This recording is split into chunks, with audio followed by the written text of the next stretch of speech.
सिद्धेश्वर यात्रा महोत्सवानिमित्त सोलापूर शहरात सार्वजनिक शांतता राखणे आवश्यक असल्याने शहरातील देशी विदेशी ताडी विक्री अनुज्ञप्तीचे व्यवहार बंद ठेवण्याचे आदेश जिल्हाधिकारी कुमार आशीर्वाद यांनी जारी केले.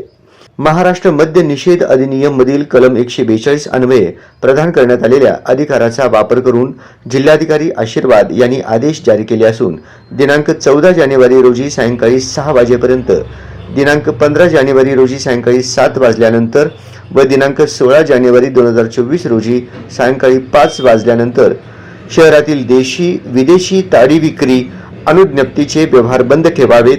तसेच आदेशाचे उल्लंघन करणाऱ्यांविरुद्ध कायदेशीर कारवाई करण्यात येईल याची नोंद घ्यावी असेही आदेशात नमूद करण्यात आले आहे.